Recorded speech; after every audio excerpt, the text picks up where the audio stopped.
our math lesson. So I have 3 shapes on the board, and we are going to divide them different ways, okay? So we've already learned how to divide a couple of different ways, so we'll learn a new way today. So let's review half. Whenever I say that I want to divide something in half, what does that mean? If I divide something in half, how many pieces will I get whenever I divide it in half? How many? 2. So how can I divide something in half? Look at my circle here. How could I divide my circle in half? Go down there. Oh, no, just go down the middle. So that's half. Half is 2 pieces. Remember, half means 2. Okay? So then we learn 8s. Remember, when we divide into 8s, that means we're dividing into 8 pieces. So, yep.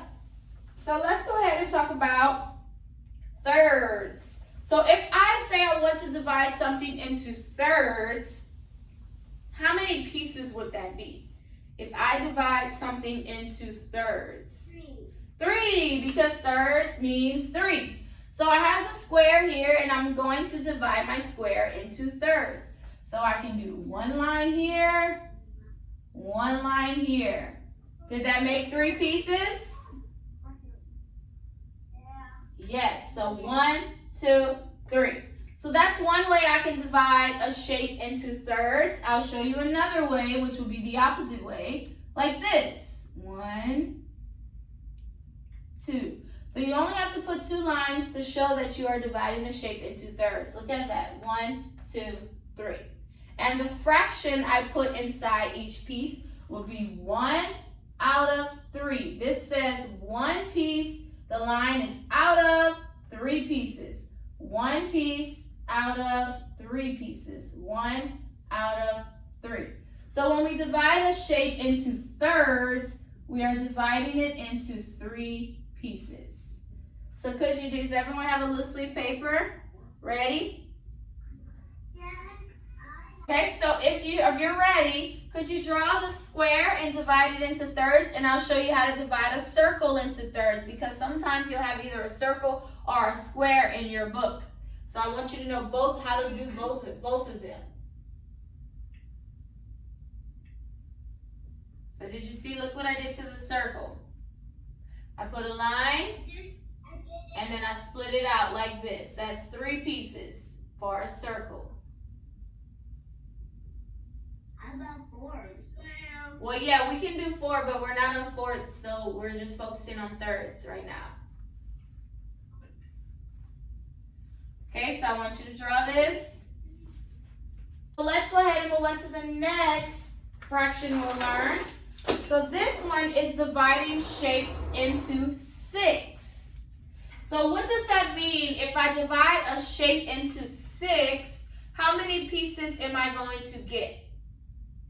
6, obviously, right? So we have a square. Let's go ahead and divide it into 6. So I'll do 1, And then we have big square. 2, okay, good. 3, 4, and 5. So you have to draw 5 lines in order to divide a square into 6. See that too? Awesome. I just did that. So inside of each one, you put 1, 6 to show that it's 1 piece out of 6. 5 and 6. 1. Okay, so this is 6. This is dividing a square into 6, which means 6 pieces. All right, okay, so that was dividing a shape into thirds, into half, and into 6. Really, we learned thirds and 6. Thirds means 3 pieces, 6 means 6 pieces. So do you think you'll have to identify this in your book? Yep. Yeah, of course. That's why we're learning it. Okay, awesome. All right, so let's go ahead and add up a couple of numbers real quick.